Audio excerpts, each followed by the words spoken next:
Hi students, మనం ఇప్పుడు ఈరోజు తెలుగు లోపల అసలు లెటర్స్ అనేవి ఎట్లా స్టార్ట్ అవుతాయి అనేది మనం చూద్దాం. చూడండి, మనం ఏదైనా సరే లెటర్స్ అనేవి స్టార్ట్ చేసేటప్పుడు అవి ఏ విధంగా మనం చూస్తాం. మనం మాట్లాడేటప్పుడు ఏమొస్తుంది? సౌండ్. సౌండ్ తెలుగులో ఏమంటాం మనం? ధ్వని. ఏమంటాం? ధ్వని. ధ్వని. ఈ ధ్వనికి ఇంకో పేరు ఏంటిది? చప్పుడు, ఇంకా శబ్దం. చప్పుడు, శబ్దం అంటాం. అయితే ఈ ధ్వని వల్లనే మనము లెటర్స్ అనేవి గుర్తుపట్టగలుగుతాము. ఏ లెటర్ ఏందనేది, ఏ లెటర్స్ ఎట్లా వస్తున్నాయి మనం చూద్దాం ఒకసారి. ఇప్పుడు ఆ ఆ అంటే ఇందు లోపల ఎన్ని సౌండ్లు వస్తున్నాయి అంటే ఎంత? ఏవి? ఒకటి వస్తుందా, రెండు వస్తున్నాయా? ఆ అంటే ఒకటే వస్తుంది. ఎన్ని ఏవి ధ్వని లోపల ఎంత వస్తుంది? ఆ అంటే ఒకటే కలుపుతున్నా లేదా? చూడండి, ఆ అంటే ఒకటే వస్తుంది, అవునా? నెక్స్ట్ ఇక్కడ చూడండి, మా.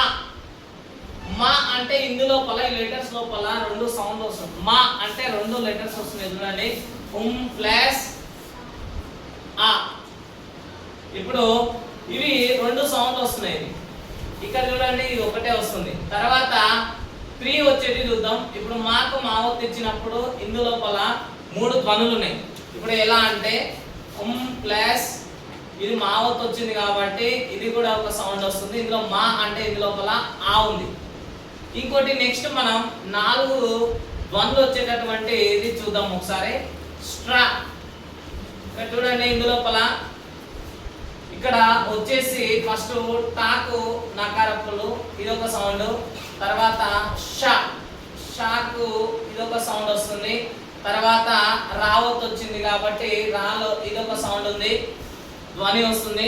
తర్వాత ఇందు లోపల ఏముంది? ఆ. మొత్తం 4 ధ్వనులు ఉన్నాయి. ఇక్కడ చూడండి, ఇందు లోపల ఒకటే ధ్వని ఉంది ఆ అంటే. మా అంటే ఇందు లోపల 2 ధ్వనులు ఉన్నాయి. మా మా అన్నప్పుడు ఇందు లోపల చూడండి 3 ధ్వనులు ఉన్నాయి. స్ట్రా అన్నప్పుడు ఇందు లోపల 4 ధ్వనులు ఉన్నాయి. మనం ధ్వనులను బట్టి మనము అక్షరాలు ఏ విధంగా అయితే తయారైతాయి అనేది దీనిని బట్టి మనకు వర్ణము. చూడండి ఇక్కడ వర్ణ, వర్ణ మాల, వర్ణ మాల. వర్ణ అంటే అక్షరం, వర్ణం అంటే ఏంటిది? అక్షరం. వర్ణం అంటే ఏంటిది? అక్షరం. మాల అంటే ఏంది? దండ. మాల అంటే ఏంది? దండ. ఈ వర్ణమాలకి ఇంకో పేరు ఏంటిది? అక్షరమాల. ఇంకో పేరు ఏంటిది? అక్షరమాల. ఇక్కడ చూడండి, అక్షరమాల. మనము ఈ వర్ణమాలను వచ్చేసి ఎన్ని విధాలుగా డివైడ్ చేస్తున్నాం అంటే ఎన్ని భాగాలుగా చేస్తున్నాం? మనం 3 విధాలుగా చేస్తున్నాం. ఒకటి ఏంటివి? అచ్చులు. ఏంటివి? అచ్చులు. రెండోది హల్లులు.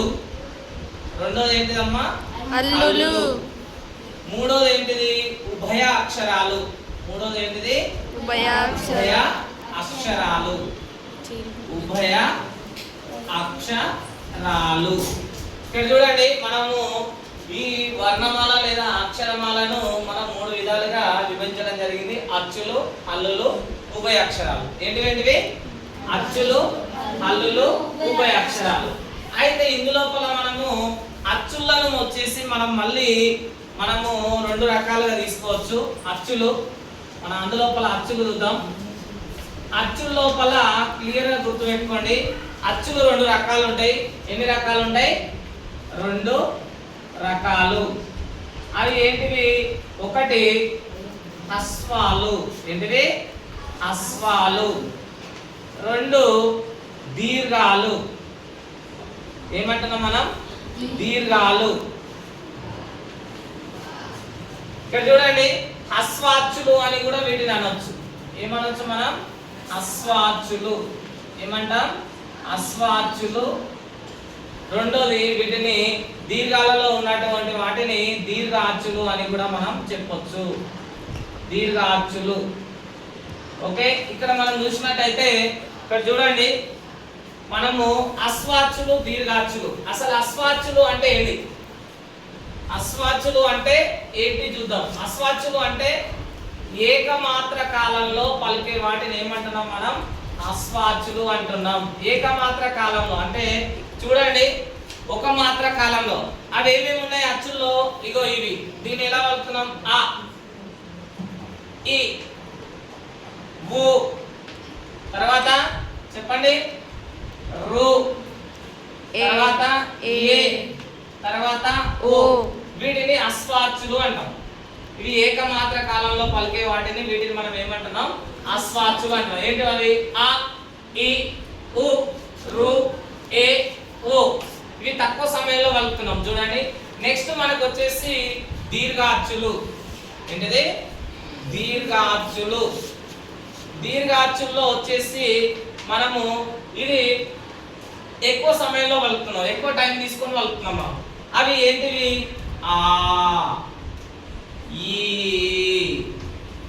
నెక్స్ట్ చెప్పండి రెండు వస్తున్నాయి ఊ తర్వాత రు రు తర్వాత ఏ ఐ ఓ ఔ వీటిని ఏమంటున్నాం మనము దీర్ఘ అచ్చులు అంటున్నాం. ఏమంటున్నాం దీర్ఘ అచ్చులు అంటున్నాం. ఇంకోటి అచ్చుల్లో వచ్చేసి మనం చూసుకున్నట్లయితే ఏ ఏ ఓ ఓ వీటిని ఏమంటాం మనము వక్రములు అంటాం. ఏమంటాం వీటిని వక్రములు. ఏమంటామమ్మా వక్రములు. కొంచెం వంకరగా ఉన్నాయి కాబట్టి వీటిని వక్రములు అంటారు. ఇంకోటి మనకి ఇందు లోపల ఐ ఔ ఐ ఔలను వచ్చేసి వృద్ధులు అంటాం. ఏమంటాం వీటిని వృద్ధులు. ఐ ఔలను వచ్చేసి ఏమంటున్నాం మనం వృద్ధులు. ఇంకోటి మనము అచ్చులు అని అంటున్నాం. మనం అచ్చులు అంటే డెఫినేషన్ ఏంటి? అచ్చులు అంటే డెఫినేషన్ ఏంటి? అచ్చులు అంటే స్వతంత్రంగా పలికేవి. అచ్చులు అంటే ఏంటివి? స్వతంత్రంగా పలికేవి. అచ్చులు అంటే ఏంటివమ్మా?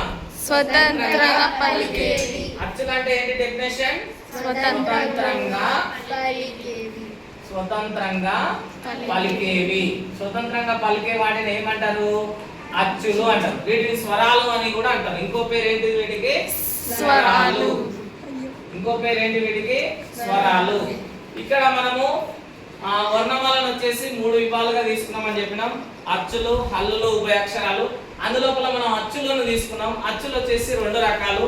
అవి ఒకటి అశ్వాచులు, దీర్ఘాచులు. అశ్వాచులు అంటే తక్కువ సమయంలో అంటే ఏకమాత్ర కాలంలో పలికేవి. దీర్ఘాచులు అంటే ద్విమాత్ర కాలంలో పలికే వాటిని దీర్ఘాచులు అంటారు, లేదా ఎక్కువ సమయంలో పలికేవి. అశ్వాచులు వచ్చేసి మనకి ఎగ్జాంపుల్ తీసుకున్నట్లయితే ఆ ఈ ఉ రు ఏ ఓ. దీర్ఘాచులు వచ్చేసి ఆ ఈ ఉ రు ఏ ఐ ఓ ఔ. ఇవి వచ్చేసి మళ్ళీ ఇందులోపల మనకు ఏ ఏ ఓలను ఏమంటారు అని చెప్పిన వక్రములు. ఏమంటారు? వక్రములు. ఐ ఔలను ఏమంటారు అని చెప్పిన వృద్ధులు. ఇవి అచ్చుల లోపల ఈ విధంగా మనము చూసుకోవచ్చు. ఇది అచ్చులు. అచ్చులు అంటే నేను డెఫినేషన్ ఏం చెప్పినా స్వతంత్రంగా పలికేవి. అచ్చులు ఎన్ని రకాలుగా చెప్పినాం? 2 రకాలు. ఏంటివి అవి? అశ్వాచులు, దీర్ఘాచులు. అశ్వాచులు, దీర్ఘాచులు. ఓకే.